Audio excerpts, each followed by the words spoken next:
especially on the second one, you don't want it to blow out. Never want it to blow out. This is tyre pounding. You start by placing cardboard inside the tyre, then you fill it up with dirt, and you pound it until the tyre bulges. Hand packs over here. Right, yeah. In the house. You're working on that, right? Gravel and dirt.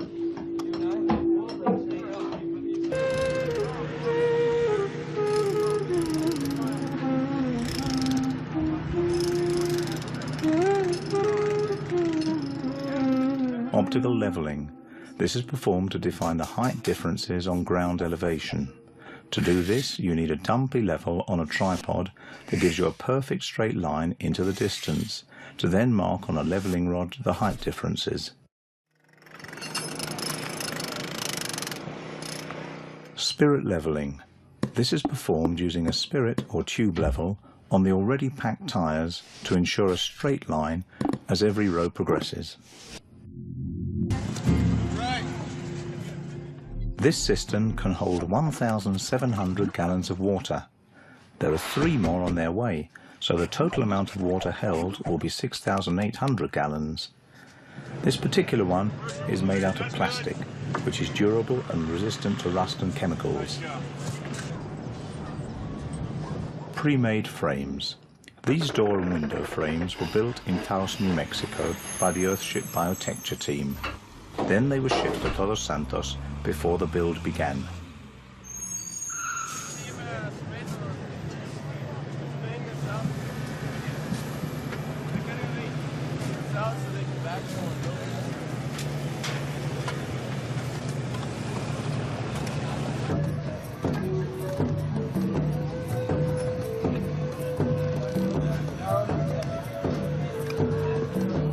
Can walls. Cans are used to build some of the walls. They help fill up the mass and reduce the amount of cement needed. They are easy to lay, easy to learn, and of course, by using them, we are recycling garbage.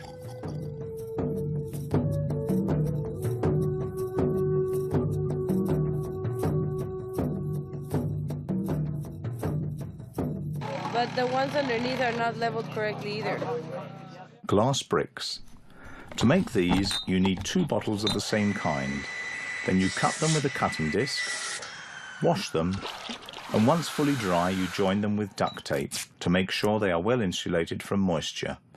The Earthship's Mexico team prepared over 7,000 glass bricks before the Taos crew arrived.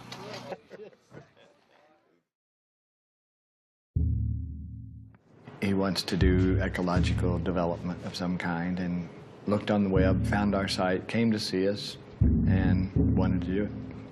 We have our community there has a lot of demonstration buildings, and people can come and really see what it is, and he liked it. He wants to get into this and do this the same way we do, with our help, and he wants his 3 boys to grow up doing it. And so it's the overall take on the whole project has got good motives, you know, all the way through, and that's how we kind of select what to do. It's a lot like we're your guides and your Sherpas, and you're climbing Everest. You know, that's kind of the way we set it up.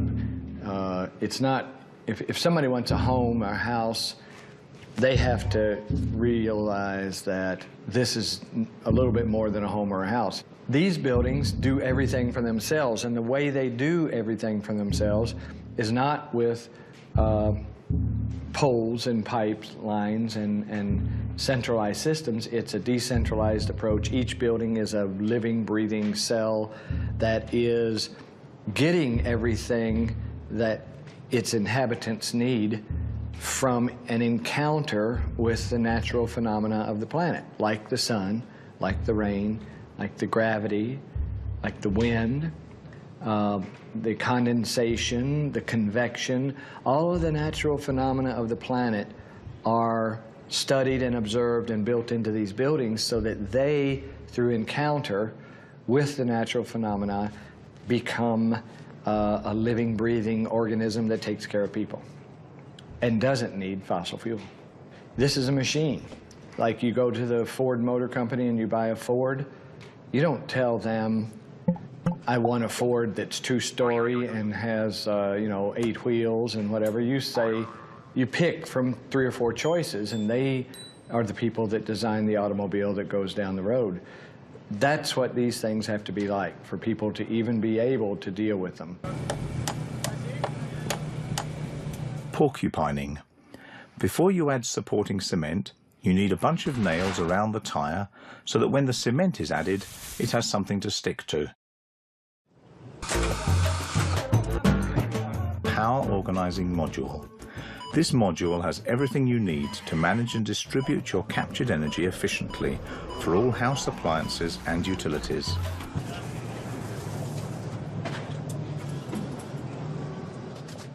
Planter cells. These botanical cells filter grey water while acting as a watering system for a fruit, vegetable and herb garden. Since it is inside the Earthship and orientated to have sunlight, there's food production year-round. Also, outside planter cells use treated black water for landscaping plants.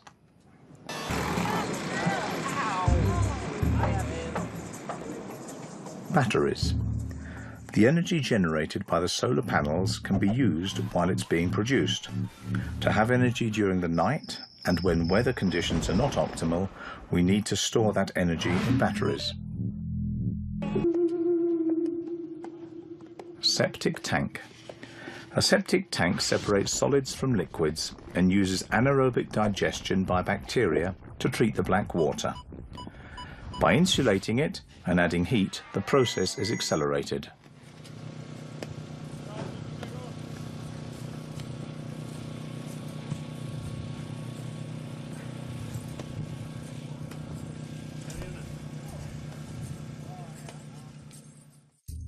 Energy. Photovoltaic cells are made from materials called semiconductors, mostly using silicon. Phosphorus atoms bond with the silicon ones, leaving one electron not bonded, resulting in negative silicon because of the prevalence of free electrons. On the other side of the solar cell, boron is added. Atoms also bond, but in this case one free opening is available for an electron, creating positive silicon. When these two sides are put together, a mad rush of electrons flow to the positive side. Eventually, equilibrium is reached and an electric field is created. This conducts electric current in only one direction. When light in the form of photons hits the solar cell, it excites the electrons, and the field sends the electrons to the negative side. The metal contacts on the top and bottom of the cell draw current off, streaming towards another cell, and so forth, creating a module or group of cells. When packaged into a frame, a solar panel is created. This will provide electricity cleanly and quietly for the next 30 years. As air particles collide against an object, each of them pushes with an amount of energy. The wind blades capture wind energy and start moving. They spin a shaft that leads from the rotor to a generator where magnets spin. If you have a conductor that surrounds those magnets, voltage is induced. Then it drives electrical current out through the power lines. At its essence, generating electricity from the wind or sun is all about transferring clean energy from one medium to another. The power generated by our sources goes to the power organizing module. This distributes energy to the batteries. When fully charged, it stops charging and sends the current for household usage. It also prevents overdraining of the batteries, making them last much longer.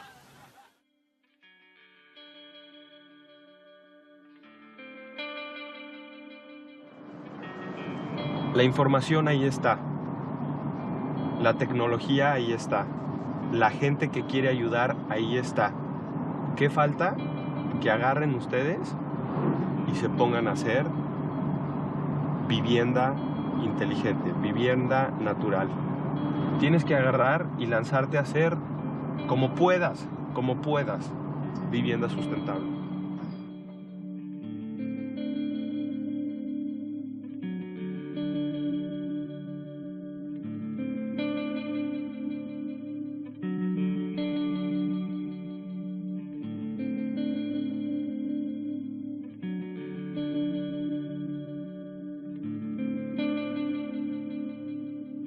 water capture. Clouds move around the world propelled by air currents. For instance, when they rise over mountain ranges, they cool, becoming so saturated with water that water begins to fall as rain, snow, or hail, depending on the temperature of the surrounding air. Water from clouds is captured by the roof and channeled to gravel filters and silt catchers, so when it reaches your cisterns, it's clean. The water from the cisterns is then gravity-fed into a water organizing module that pumps and filters water into a pressure tank for consumption and house usage. Sewage. Every time we wash something or flush the toilet, we create wastewater. Wastewater from sinks, showers, baths, kitchens and washing machines is called grey water. Usually grey water will contain household chemicals like soap and detergents, and easily degradable organic materials like fat and oil. Consequently, grey water is channeled through a filter or digester for grease and particles, then sent into an indoor deep rubber-lined botanical cell. A botanical cell is a built soil ecosystem that consists of various soil layers. The first layer, composed of gravel, to allow water to flow and provide good aeration or oxygenation, preventing nasty smells. At the top of the botanical cell, plants absorb water by the process of transpiration, where evaporation from the leaves enable water to be absorbed through the roots. Nearby root soil dries out. The water at the bottom slowly flows towards the drier soil near the plants. The flow allows phosphates and household chemicals to be completely filtered. The peat moss provides additional filtering, efficiently eliminating heavy metals, if any. At the end of the botanical cell, there is a grey water organizing module which pumps the treated water to the toilets. Once the toilets are flushed, water now contains fecal coliforms and loads of organic materials. This is called black water, which goes to the septic tank. After the liquids are separated from the solids, the treated water is then channeled to an exterior landscaping botanical cell, feeding outdoor plants in the same manner as the grey water botanical cell. In short, Earthships make very efficient use of the captured water by using it 4 times. First, you use it to wash, then to water your indoor garden, then to flush the toilet, then to water your landscaped garden. Food production. To survive, grow and reproduce, plants need water, sunlight, carbon dioxide, oxygen, and nutrients like phosphorus and nitrogen. All of these are found inside the Earthship, allowing many edible plant options to grow in your botanical cell. In short, Earthships can grow food year-round by providing sunlight all year, protection for the plants from extreme conditions like frost, an automatic watering system, a good soil composition, and nutrients from grey water like nitrogen and phosphorus.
At the end, Earthships are structures that are built using recycled materials, take advantage of natural phenomena, produce goods, and use technology, creating beneficial contributions to environmental issues like the following.